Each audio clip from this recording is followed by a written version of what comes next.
Hello everyone. Today we'll do tribals, Dikus and the vision of Golden Age, Class 8, Chapter 4, History.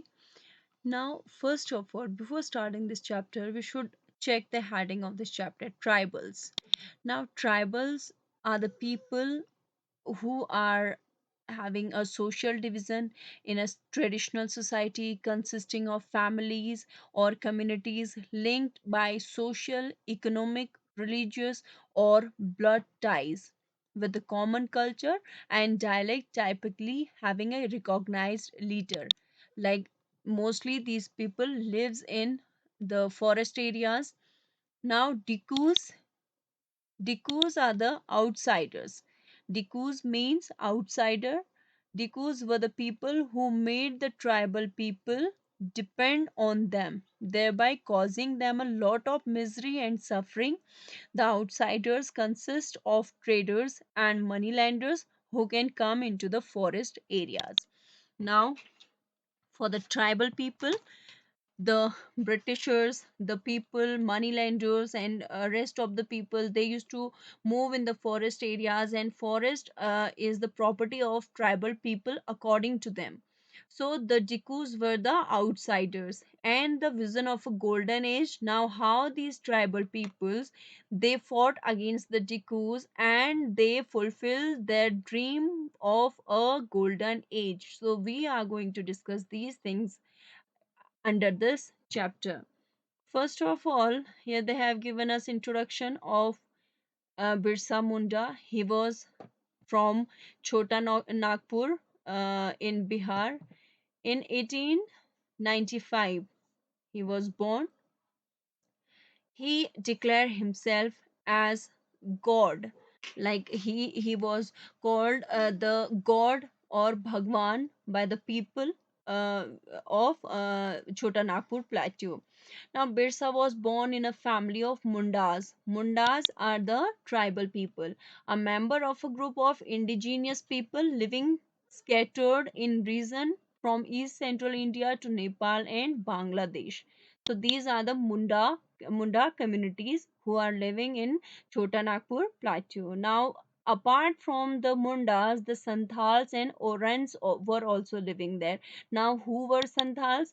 Santhals or Santhal are an ethnic group native to India and Bangladesh in South Asia. Santhals are the largest tribe in the Jharkhand state of India in terms of population and are also found in the states of Assam, Bihar, Odisha, and West Bengal.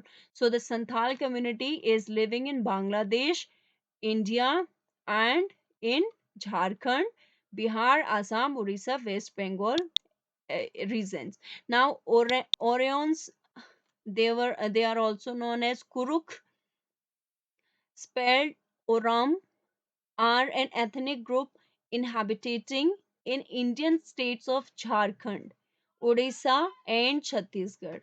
They predominantly speak Kuruk as their native language, which belongs to the Dravidian language family. Dravidian means Dravid language, or the Hindi somewhere it is similar to Hindi, you can say. Okay, so these people they are fighting against the Dikus, and they are totally depend on the forest areas, their family, and the way they used to live. They all are depend on the areas. Okay, so in this chapter we are going to study about these community. Now these tribal people are the community which perform a very different custom, different rituals which are quite different from the Brahmins. Now they are out from the social division. As you all know about the caste society, Brahman, Kshatriya, Vaishya, and Sudras. So these are the four caste in Hindu religion. According to Hinduism, they have divided caste into the people into four castes. Now these people they are known as outcast or tribal people or untouchable, we can say. So they were not following any caste system. They were out from that system. And commonly they were ties in kinship. Kinship means whether blood relation or through marriage or from any relationship, so they are related with each other through any relation, whether marriage or through blood relation. Now, what did tribal groups how did tribal groups live? Now these tribal groups lives in different areas or in different way.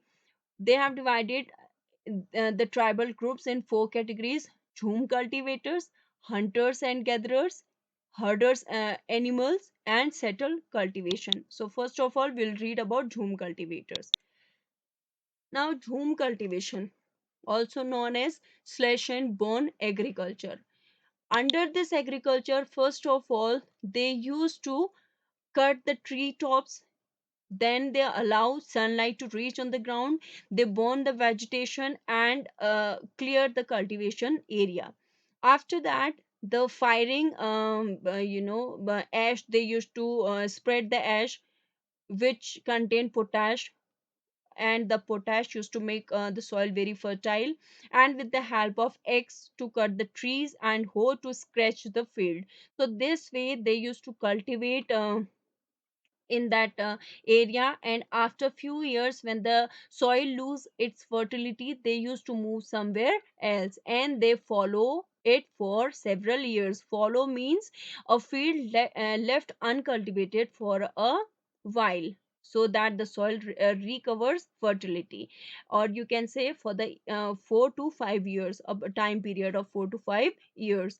Now, shifting cultivators were found especially in hilly forest tracts in northeast and central India. Now, second category were hunters and gatherers. These people, they used to hunt animals. Okay, now they were khons. Any member of aboriginal hunter-gatherers tribes of India inhabiting the tributary states of Odisha and Srikakulam. So the Khons were found there. This is again the tribal community. Now, how they used to collect the forest produce? They used to collect collective hunts. They will kill the animals, then they will divide the meat among themselves, all the people who belongs to them. They eat fruits and roots and collect forest produce. They cook their food in extracted oil from seeds like sal and mahua. Okay, and all these forests produce honey and bark or the medicinal herbs and all these plants, flowers. They used to sell in the market area, and then they used to get their the things, or you can say food or other things. Now the local weavers and leather workers also depend on the cones for the kusum and palas flowers to make the colors for their clothes. Okay, the kusum, it is also used for making color, and palash flower is also popular to make color. Okay, especially in Holi, people used to make gulal and all with the help of this flower. Now, how they used to exchange the goods?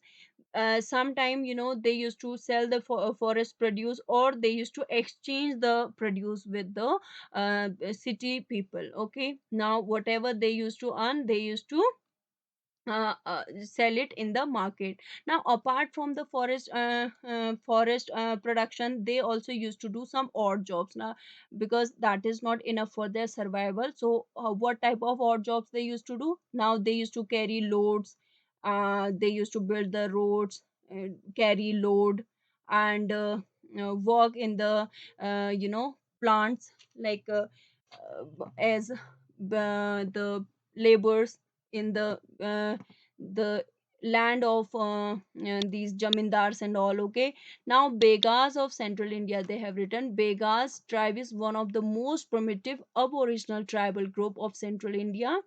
The recorded size of the Bega population has grown steadily since 1901.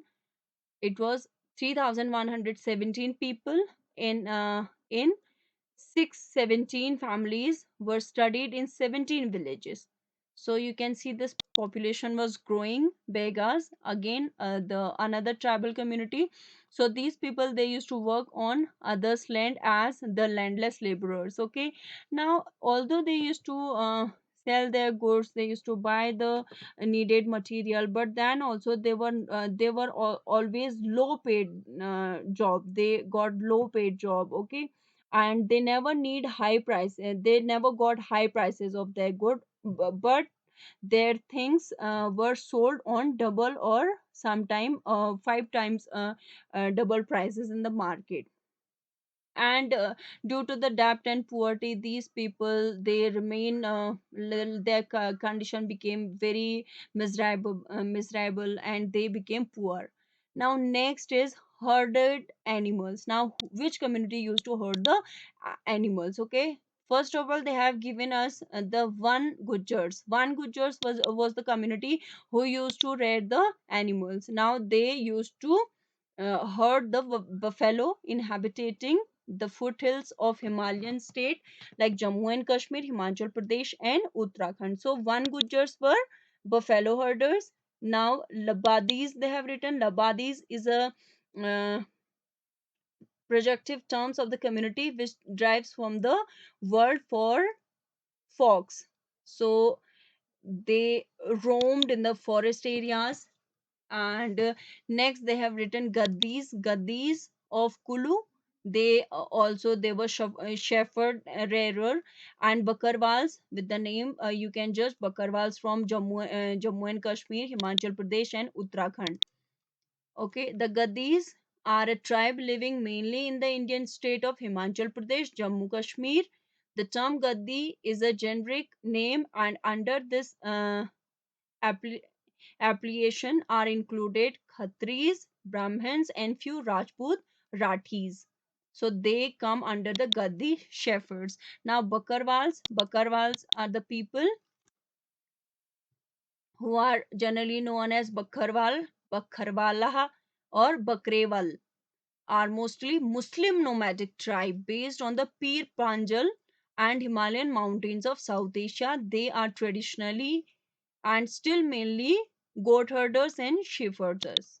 So goat and sheep herders, the Bakarwals, they are also found in Uttarakhand, Himachal Pradesh, Jammu and Kashmir. Okay, so this way they have given us about the these herders. Now next are some took the settled cultivation. Now apart from these three we have written, first of all we studied about jhum cultivators, then hunter and gatherers, then these shepherds, the settled cultivators who started settling in a place. Now they settle down in a place, especially the Munda community. Earlier we studied about Birsa Munda. So they started settling down in a place, but still they were dominating the forest areas. Now these people became clan means one who used to who were close knit group or interrelated families, especially in the Scottish Highland. Okay, so they were interrelated, clans were interrelated, and they used to share the land among themselves. Now few clans later on, they became chiefs. Chiefs mean the head of the tribe. Now these chiefs used to command the tribes, and the people, they used to make law for the people, and they look after the matters, and they dispute solve all the dispute of the people. Now these chiefs became very powerful, and called themselves the powerful men. Okay, and they used to give rent their land on the rent.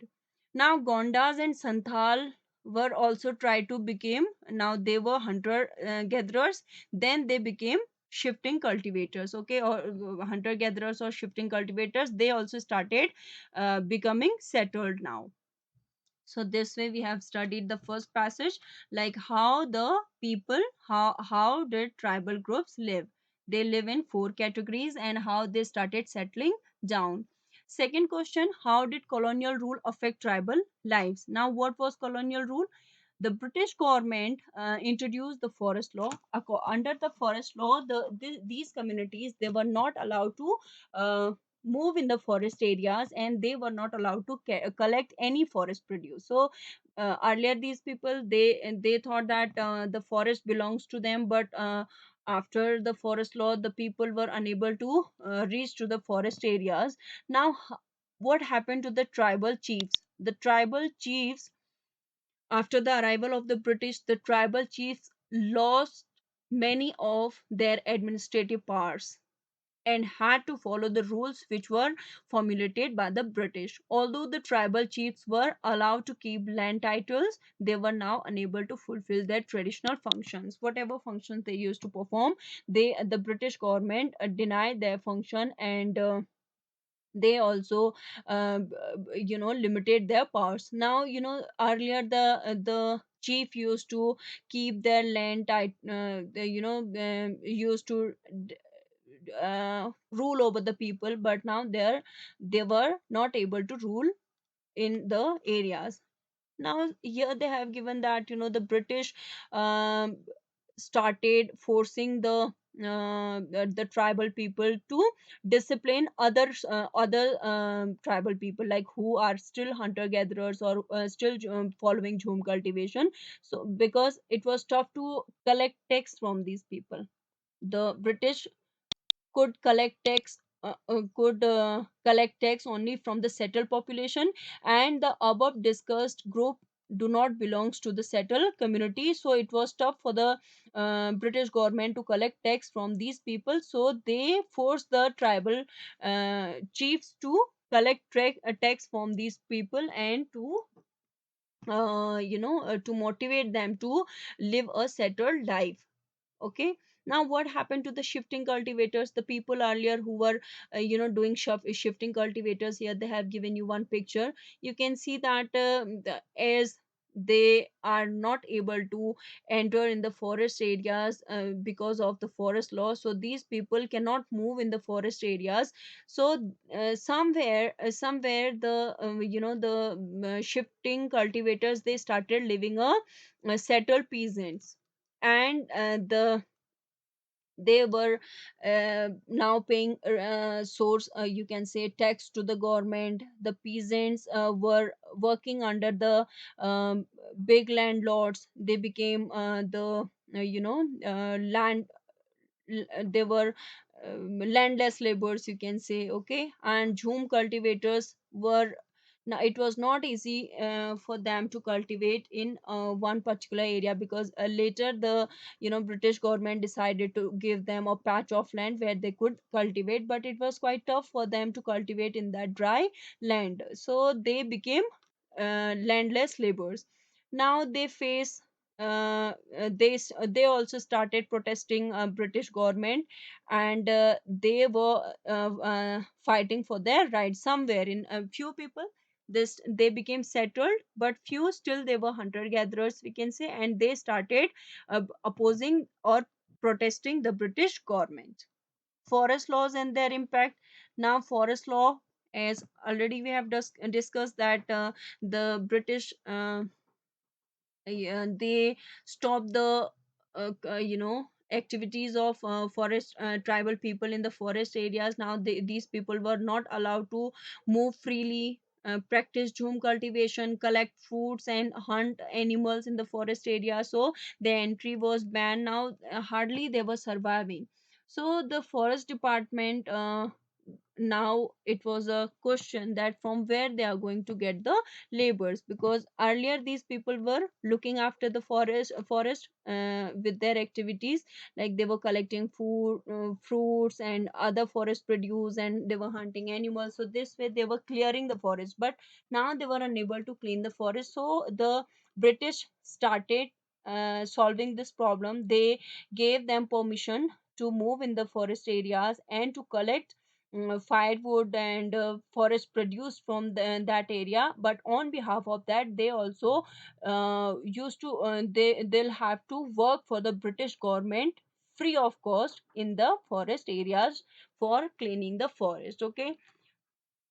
Now the most of the people, they disobey the rules, and they continue their practices. That is why somewhere these forest people, they were also known as criminal tribes, and their entry was banned in the market areas, and britishers, they started torturing them on their on with their full efforts.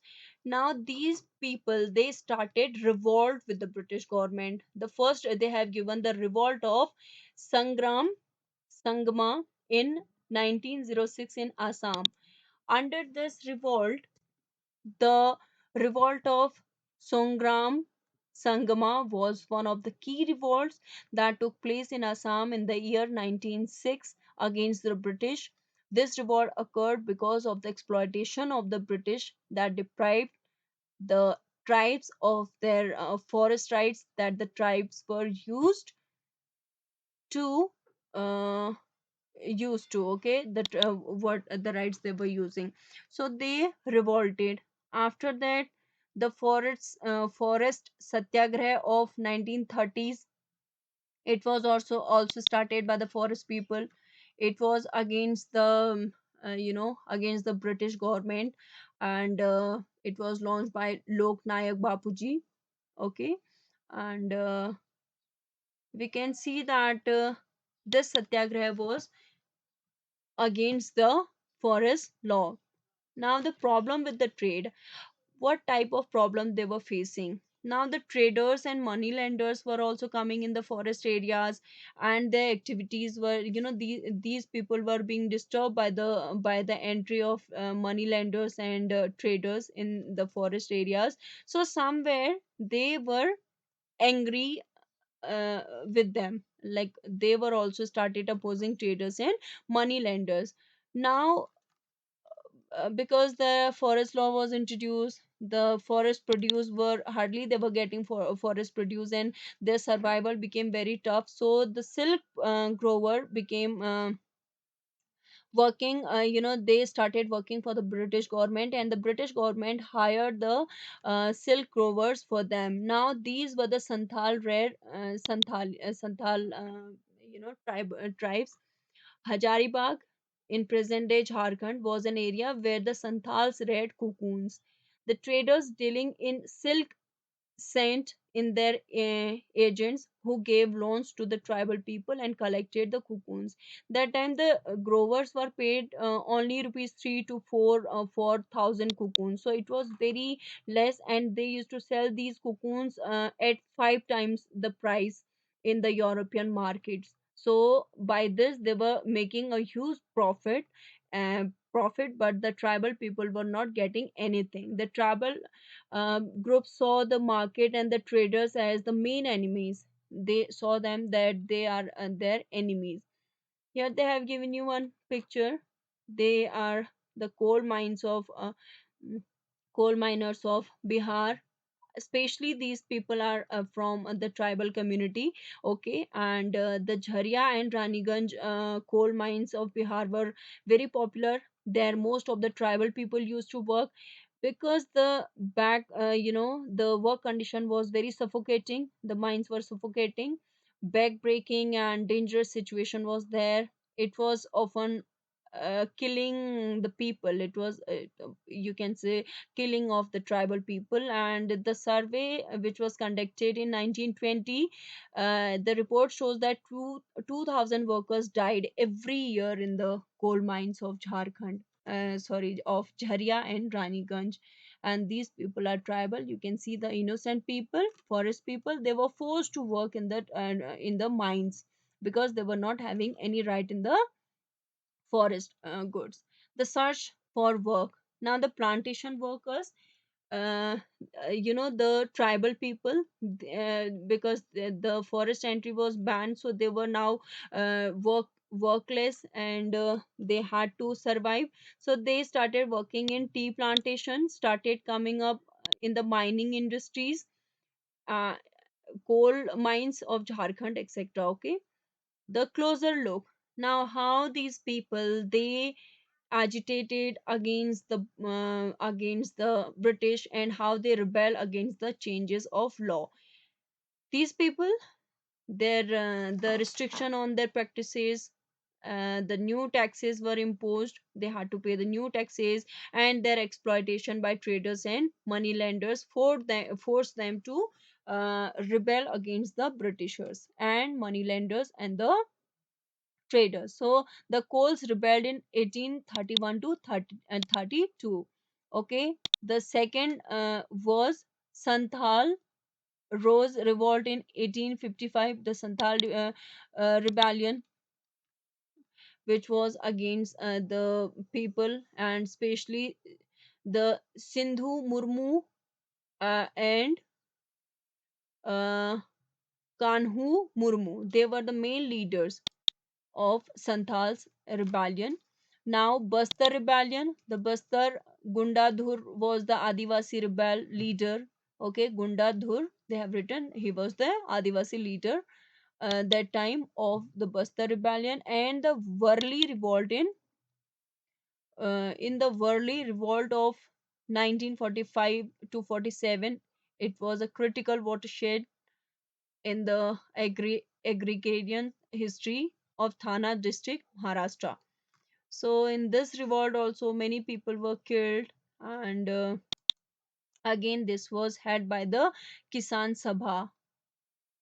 So here we have studied about various tribal peoples. Now a close history of Birsa Munda, as we have studied that he was born in a Munda family, and his father was poor, and he used to tell him stories about the Munda community, that Mundas were brave, and they always used to fight against the oppression of Dikus. Dikus means the outsiders, like Britishers, moneylanders, and traders, and this they called as the Mulk ki Ladai. Mulk ki Ladai means they were defending their nation, and their nation was the forest area. Now, Birsa Munda was inspired by missionaries and by Vaishnav preachers and all. So there also the missionaries also influence them that if they will leave their practicing, like if they will leave the bad practices. Bad practices means living in the forest areas. If they will live a civil society, then they will be blessed by the god. So this way somewhere Birsa Munda was against the British government, and he was also against the Hindu caste system and the traders and moneylenders. So he became the leader of his community, and he told his people to avoid drinking liquor and clean their village, believing in witchcraft and stop believing in witchcraft and sorcery. So this way he turned to a to a leader, and he fought for fought for the golden age, the Satyug. Satyug means the age of truth. So we can see that he was very honest. He killed many, he revolted against the British government. He fought against the missionaries, moneylenders, Hindu landlords, and established the Munda Raj in Birsa. So the British government somewhere they were scared, and they because he became very powerful. Somewhere the uh, Birsa he keep uniting his people and told them to destroy all the Ravanas. Ravan means the Dikus and the Europeans. Dikus means Britishers, moneylenders, and the traders. Okay, so he also raised a voice against the police station, churches, and he raided the property of moneylenders and jamindars. This way, the movement was led by Birsa Munda, but soon after his death in 1900, he died with cholera. So this movement was not was we can say it was not lead by anyone, but it made few changes, like two main benefits the tribal communities got with the help of the revolution which was held by Birsa Munda. The first was it forced the colonial government to introduce laws so that the land of the tribals could not be easily taken over by Jikus. And the second, it showed once again that the tribal people had the capacity to protest against injustice and express their anger against colonial rule. So this way we have done this. It is all about the tribal people and their communities. And yeah, they have given you one source. You could read the source, the poem and all, how these people they used to recite the poem. And here they have given you their work. Atmosphere, like in all the month, these are the Hindi months: Chet, Baisakh, Jet, Asad, Bhado, Kartik, Poos, Magh. Okay, so this is how they used to cultivate, do the cultivation activities.